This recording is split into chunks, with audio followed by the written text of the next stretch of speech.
My name is Sarah Schatz, and I am the manager of philanthropy and social impact at the Jewish Community Foundation. Welcome to the Access to Insight Part 2, Newish and Jewish in Israel. At JCF, we believe every individual has the power to make a difference, and together we can change the world. For those not familiar with the Jewish Community Foundation, we are one of the largest grant makers in San Diego, having facilitated over $1.8 billion in grants. We currently manage over $700 million in assets on behalf of individuals, families, and other nonprofits. JCF is committed to building flourishing Jewish communities and advancing sustainable, just, and vibrant societies in San Diego, around the country, in Israel, and across the globe. Before we begin today's program, I wanted to share that JCF is launching a major new initiative around homelessness in San Diego called Give For.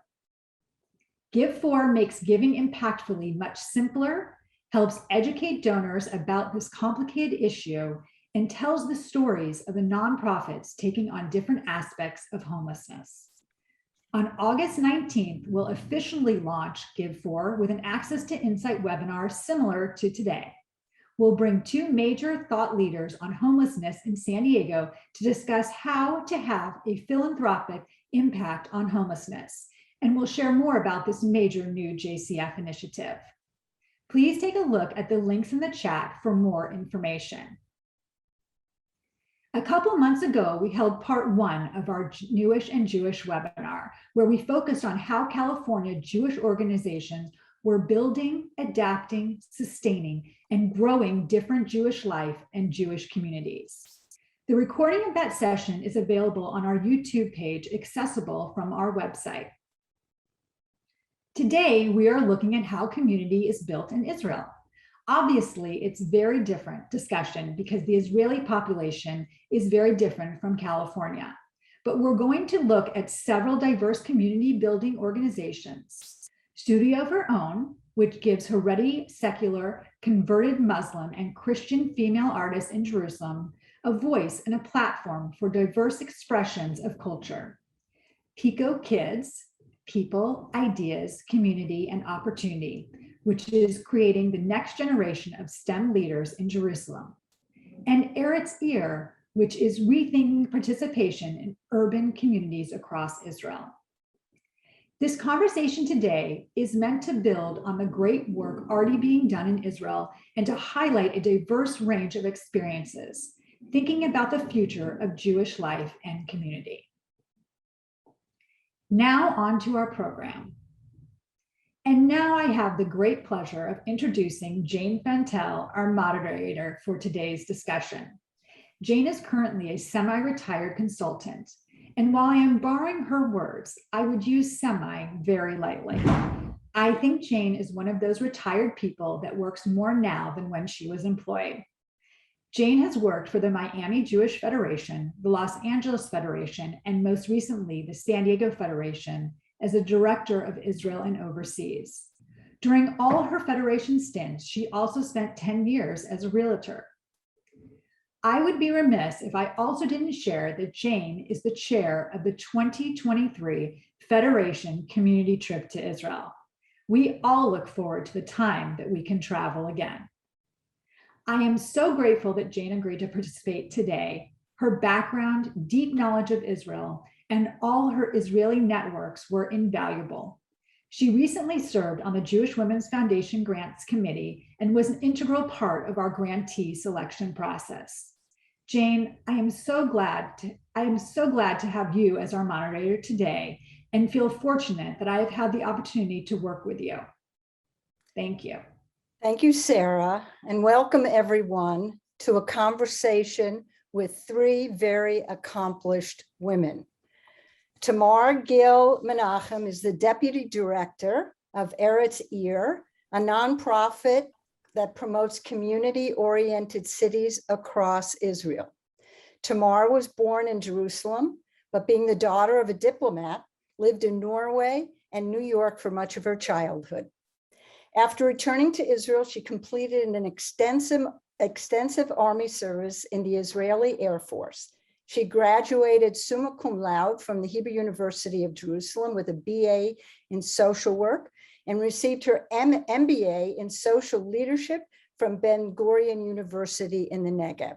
And Tamar lives in Jerusalem with her husband.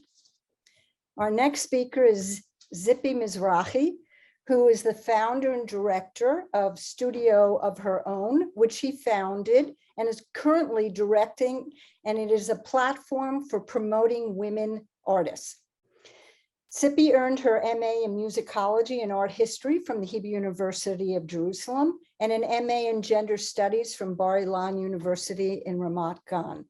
Zippy was awarded the Genesis Prize in 2018 for advancing women, the Minister of Education Prize for Jewish Creative Arts in 2018, and the London Yari Prize in 2010.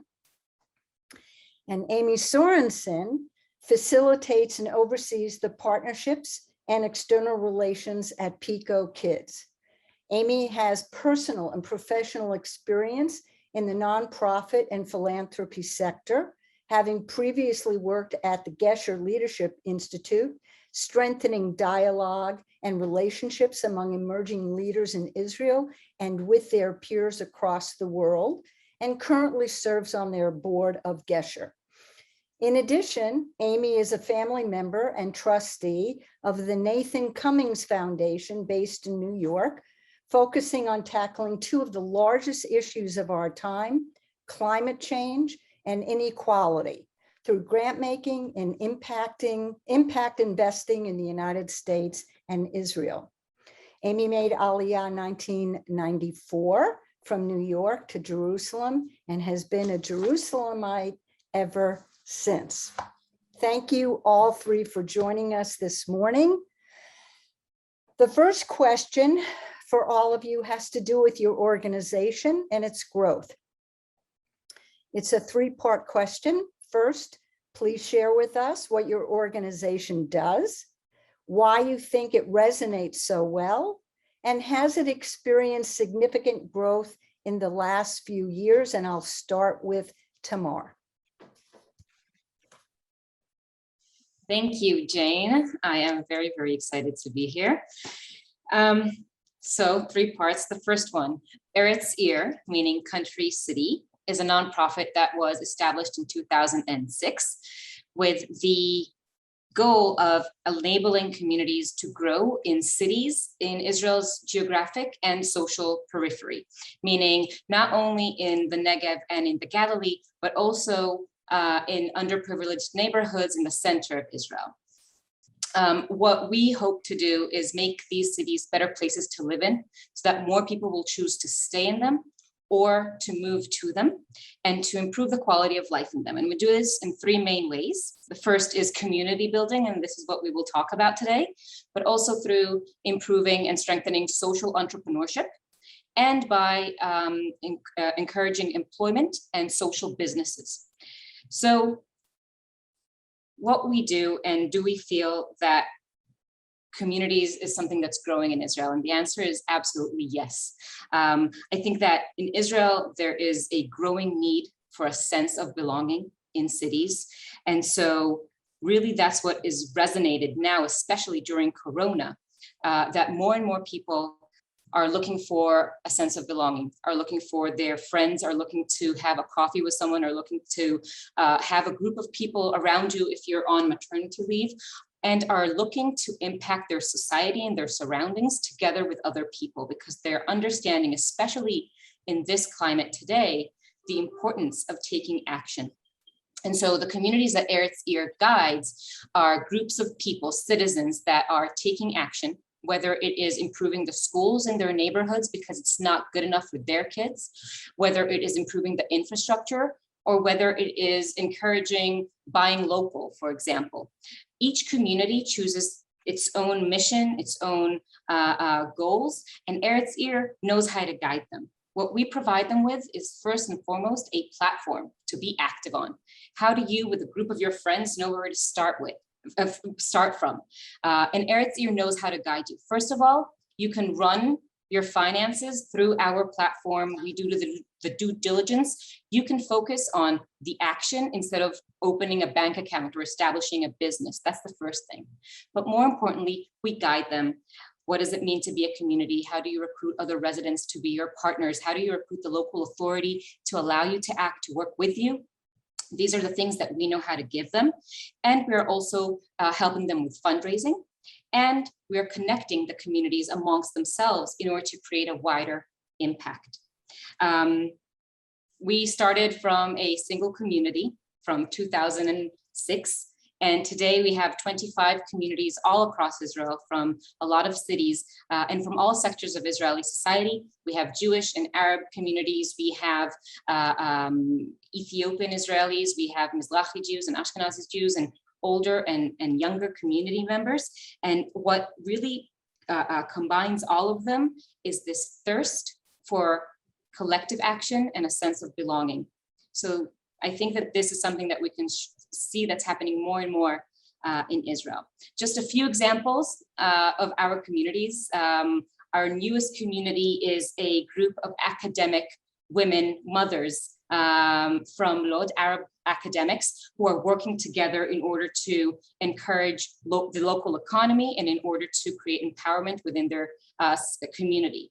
Another example is a group of artists in the old city of Beersheba that is doing a lot of placemaking activities. A third example is in Haifa, a group that is working with real estate developers and the municipality in order to create community urban renewal, and not just the physical aspects of urban renewal, but really something that kind of ties the local community to these regeneration activities that are going on. So really a huge variety, 25 communities. We're seeing more and more people that are interested in being active and being part of something. Thank you, Tamar. Sippy. Yes, thank you for being with you today. I'm very excited, and because since English is not my mother language, I prefer to take my notes. I hope it's okay for you. And I'm Tzipi Mizrahi. I'm the founder and director of Studio of Our Own in Jerusalem, the only women art center in Israel. The reason that we established the studio was the evident absence of women from each and every field of art in Israel. This absence means that women's perspective, voices, and narrative are not available and are not part of the local art scene. We wanted to correct this by creating a space for creation, mutual support, and empowerment for women artists. We started off 10 years ago with a small bomb shelter as a space of gallery in Jerusalem, and worked mainly with Jewish young religious artists. Now in 2021, the studio is based on a very special, unique, ancient house in the central venue located in the heart of Jerusalem Art and Culture Center. And working with the diverse communities of women like Jewish and Arab, Olim Chadashim, Olot Chadashot, religious and ultra-Orthodox and secular, working with all kinds of fields, including dancers, music artists, visual arts, of course, and more. The work of the studio is based on values of mutuality, support, partnership, and diversity. This set of values resonate well with issues related to gender equality and opportunities for women. We have managed to grow and develop the studio through a local and national partnership in these days, and the studio hosts exhibition, community educational activities, residency programs, and an outdoor facilities, mainly as a place for 80 artists, women artists, that using this place and venue as their studio.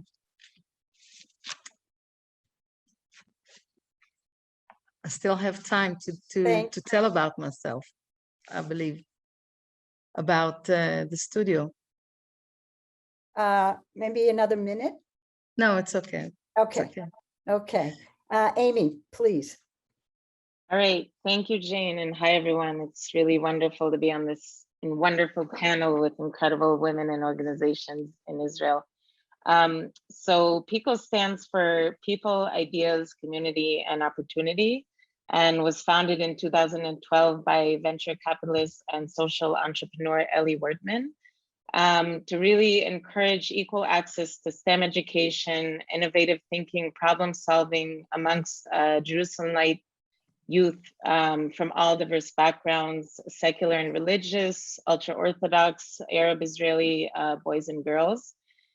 We do this in form of after-school programming in our unique makerspace in Jerusalem, a space that's equipped with wonderful high-tech science, arts, tools for hands-on engagement for the kids.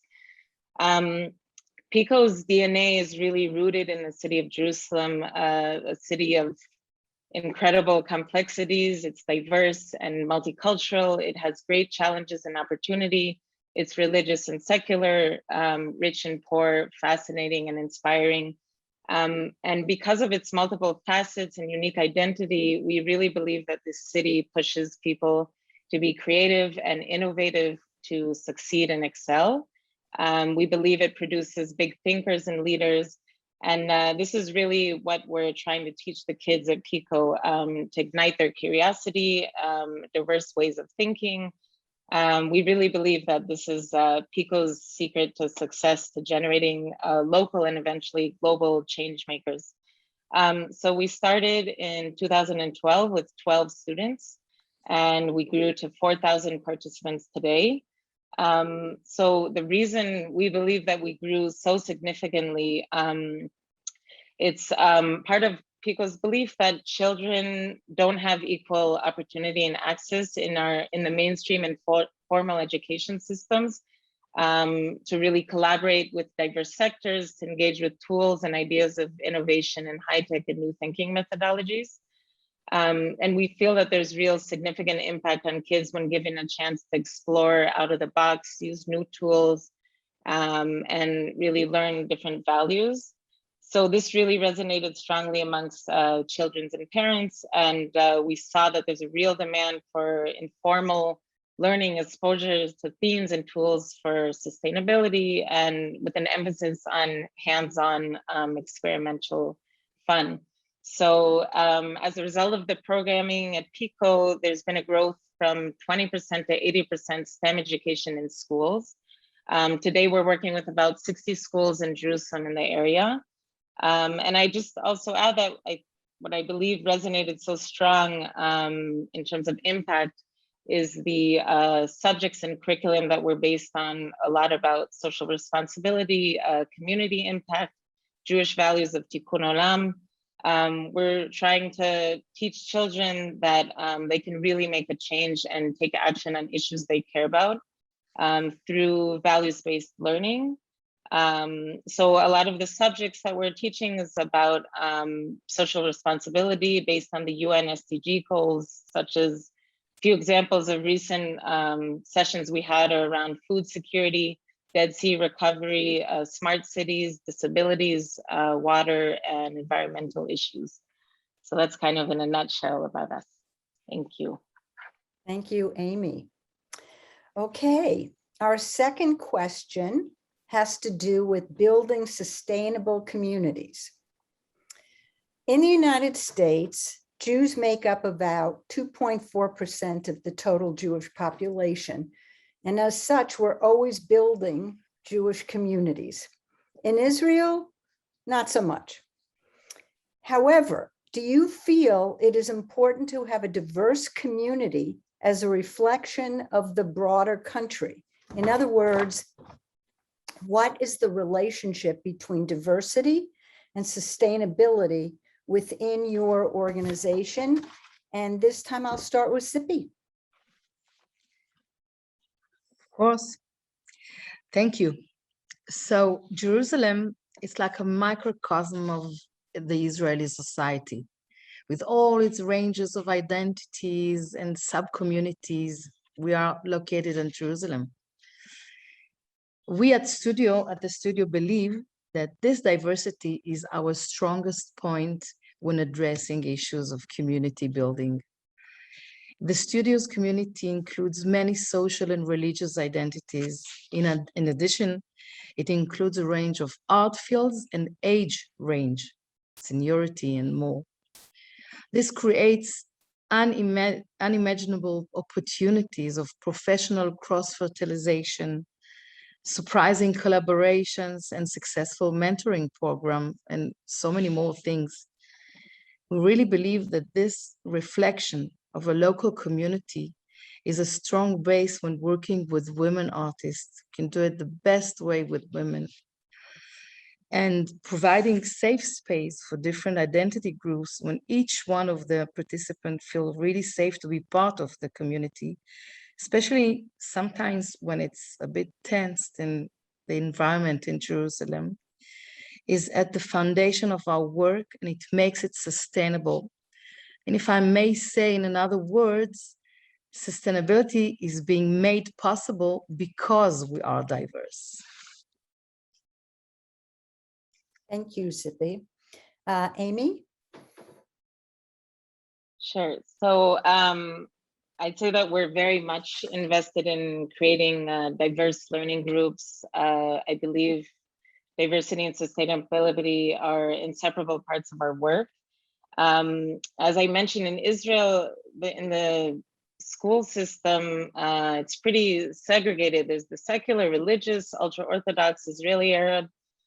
So at PICO, we try to make sure that each group of kids that we're working with in the afternoon programming are diverse, both gender-wise, identity-wise. And again, as I had mentioned, the work reflects the complexities of Jerusalem and the uniqueness when bringing different views and minds alike to solve problems. We believe that that brings a significant impact. And I'd say, for example, lately we've been putting emphasis on one of our sister programs called Babada, which is a STEM program for the ultra-Orthodox sector. We are working with about 1,000 students in the sector on an annual basis. They're kind of on their own learning path and pretty much under the radar. But with that said, we're also trying to merge them into our annual programming at PICO's Makerspace. And we believe that strategic growth needs to happen together in partnership across communities. And another sister program of ours is called Queen Bee. And they're working with young women around knowledge of coding and high tech, and to create more representation in this high tech ecosystem. So these are two separate, programs, for example, but together we're also building space for them to collaborate at PICO. And in one of our programs, which is called, every few months we have a make-a-thon, which is similar to a hackathon, where we pick a subject and there's different working groups, and it's a peak of a lot of learning and research that the kids are doing. In one full day, they have 10 hours to solve, and build a prototype to an issue. So again, we're looking for opportunities to merge and create diversity and sustainability together as one. So in Israel, we may not have to build community, but we really need to work hard on diversity in order to create sustainability and strong communities. Thank you. Thank you, Amy. And Tamar.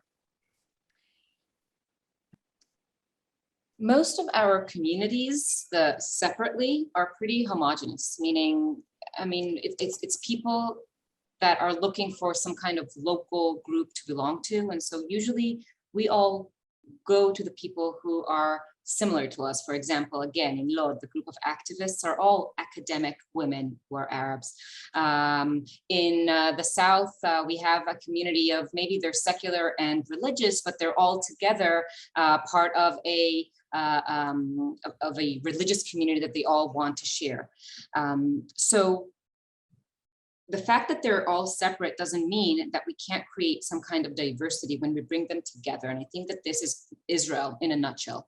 Eretz Ir holds an an annual seminar for all of the communities. And this is really what is slowly becoming a community of communities, where you have all the different pieces of the fabric of Israeli society. And I think that that is the connection between diversity and sustainability. And I think that it is measured in the resilience of the communities, meaning how do we act when there are crises, whether it's COVID or whether it is the horrible violence that we saw in May, for example. Suddenly, this community of communities, this group that is home to representatives from all different 25 communities in our network, went on like full drive, caring for each other, asking the communities that are living in mixed cities how they're doing, if they needed anything, or the whole group together helped find a home for a whole community from Ashkelon that were very, very, they had a lot of rockets in Ashkelon in May. And so the whole community helped with a crowdfunding campaign to find them a home in a different place, or another community that did crowdfunding for a new shelter, a bomb shelter for a neighborhood that wasn't there, that there was no shelter in. So really you see, I think, this resiliency of communities when they act together. And I think that's the beauty of bringing together different tribes in Israel. It's not about trying to mix them into one. I don't think that will work. But I think that finding a way to appreciate each community differently is what is allowing our communities to act together and have a larger impact overall in many cities. Thanks, Tamar. Our last question before Q&A has to do with the future of your organization. So I'd love for each of you to share with us your organization's guiding philosophy on remaining self-sustaining and relevant in the future. And I'd like to begin this round of questions with Amy. All right, thanks, Jane. So we really see that the growth in demand and interest in STEM education, or now a lot of people are referring it as STEAM education, adding in an E for entrepreneurship. We really believe in our core and DNA that this is the future, and we aim to continue to grow and adapt, to scale up and provide social mobility and opportunity for children to excel. We're at the stages that after quite a few years of working with kids in Jerusalem, we're seeing impact on the students in their matriculation exam achievements, being accepted into post-high school programming and elite army units and technology.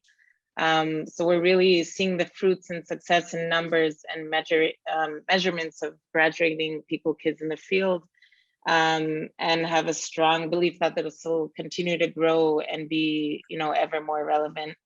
I'd say a part of our future of remaining sustainable and relevant is also facing out to global partners. One of our most selective programs at Pico Kids is called Pico Ambassadors. It's an annual leadership program for 9th and 10th graders that go in an immersive journey at Pico Kids, and it culminates in a 7 to 10 day delegation abroad to a partnering country or school. And that really gives them, opportunity to be thinking about sustainability goals, collaborating with new countries, new cultures and history, creating global bridges. And we really see that as the future for the prosperity of Israel and of our neighboring countries, and really believe in kids that can tackle the future's, largest challenges with great, resilience and peace and immense opportunity. So that's it. Thank you. Thank you. And a little birdie told me that you've already made an outreach to San Diego. So I hope that comes to fruition. Yes. As you can imagine, due to COVID, we've had to postpone a few of our cohort delegations, but we're definitely looking into coming to San Diego. So we'd be happy to meet any and all of you out there when we make it out there. Great. Thank you. Great. Tamar? Yes, so I will start with talking about Eretz Ir and then about the communities. First of all, about Eretz Ir, our financial model is very I think, healthy in that it's divided not even equally, but about 40% of our income comes from self-generated income. Another 40% comes from government, whether it's tenders or calls for proposals that we answer.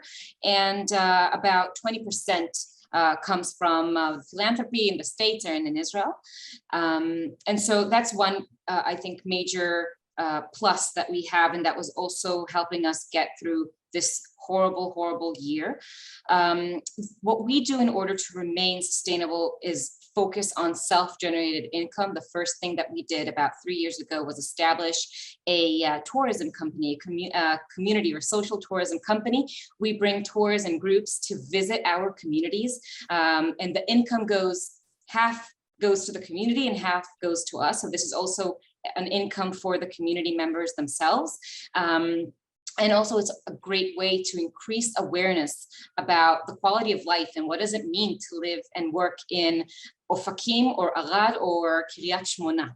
The second thing that we do is also sell our knowledge to municipalities. We guide them in how to build the community around them and things like that. And we do the same thing also with our communities. We see ourselves as the ground or the soil for them to grow, but they, if they're the seed in this metaphor, have to have the drive to search for self-generated income, reimagine themselves, understand what it means to be sustainable. And for me, it means being rooted in the community, understanding its needs, being truly bottom up, living in the place that you're active in order to really understand what is the most important thing for other residents, including yourself. And Eretz Ir knows how to bring resources from different ways. So I think that in this very independent way, we could also allow for the community's sustainability for years to come. Great. Thank you, Tamar. Thank all of you for this very lively conversation. It has certainly sparked some questions from our audience. So I think I didn't answer this question. Oh, you're right, Sippy, I'm so sorry. Go ahead. So it's okay. It's okay. So our model for sustainability is a business model comprised with 1/3 of philanthropy, 1/3 of institutional support, government and municipality, and the other third is self-generated income. And our development model allows us to be relevant because we are the main principle that is a balance between the professional art and fine art on one hand, and the other hand is community-oriented activities on the other hand. This means that the studio hosts a place for exhibitions as gallery talk and mentoring programs and cultural events, and either independently or in collaborations with leading institutions in Jerusalem or in the country. And on the other hand, it provides educational activities for the community. We are located on a place that we are surrounded with so many schools with 7,000 pupils around us. And those pupils getting, like a visual and art and culture education, and a meeting with the ecological workshop, the art ecological in the garden. They're meeting also women from East Jerusalem that coming to an embroidery club with us.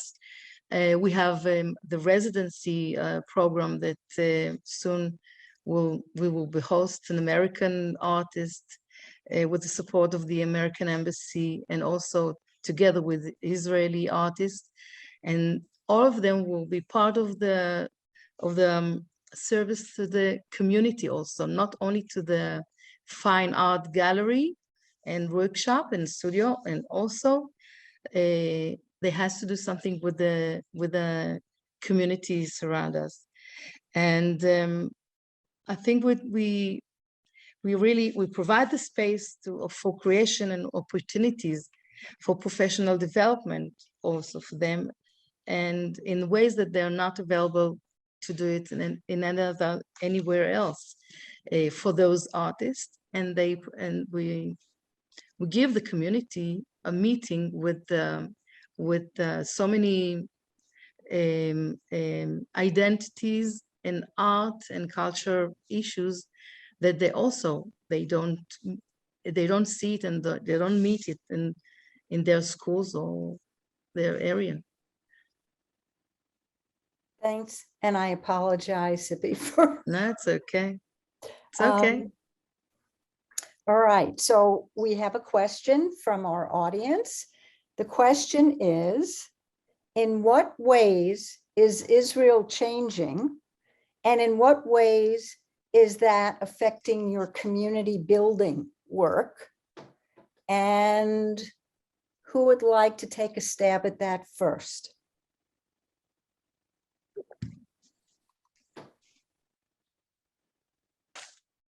I'll go.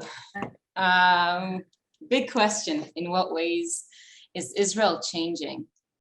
Because I want to answer that on the one hand, things are getting harder.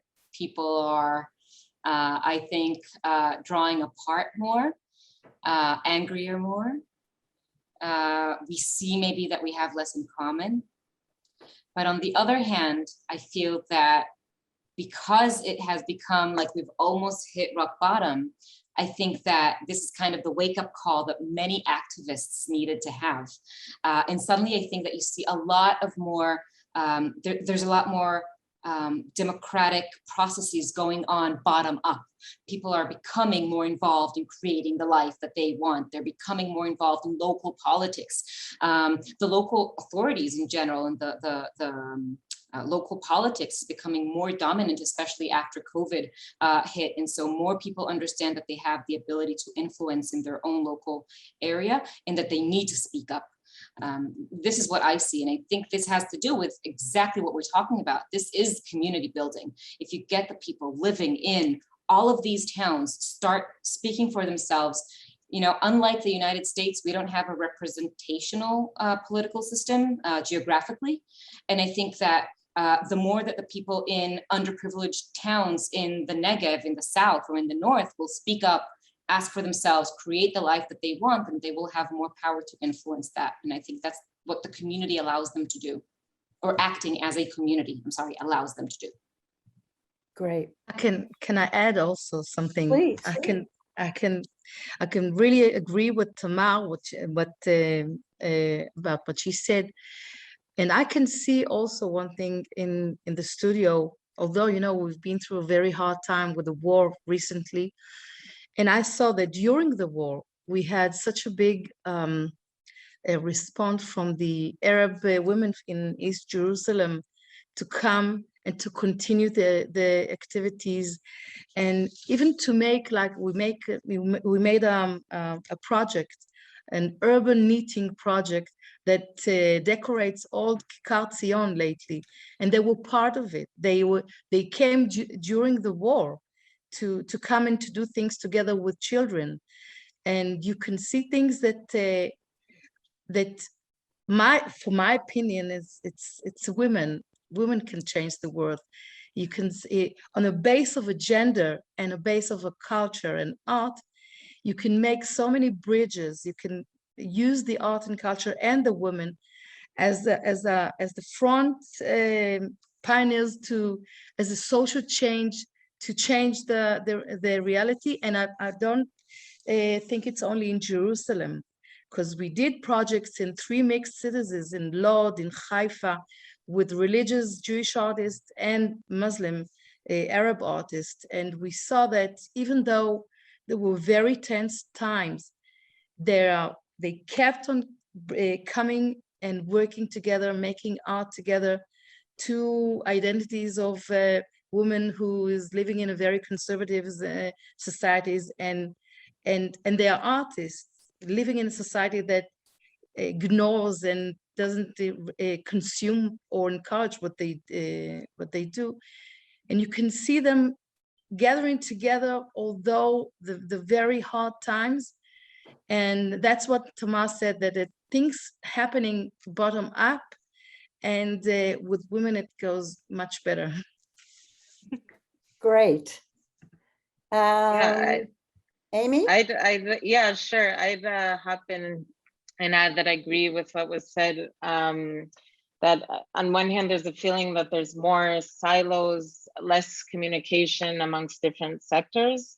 But what brings us a lot of hope is an example from our ambassadors program with the young leadership delegations that, due to the recent Abraham Accords with the Emirates, we've created wonderful partnerships there. And that really brings us hope that there's a lot of curiosity and interest for kids to connect and collaborate, and learn about each other's histories and cultures, and really have an opportunity to think about problems that are affecting both communities and how kids can solve them together. So although we've had to postpone, unfortunately, due to COVID restrictions, the delegation a few times, we're in wonderful collaboration with our partners in the East, in the Middle East, and we've swiftly adapted to online programming with hopes that the delegation could hopefully go through in the winter or next year. But with all of the tensions and uprising of recent events, that really brings us a lot of hope in our work. Thank you, all of you. We have time for one more question for the three of you. Short answers so we can conclude on time. The question to you is, you're all talking a very pluralistic and very inclusive approach to building community. Did you have any unexpected challenges in doing this? And were there things you needed to do to make any particular groups of people feel included that surprised you?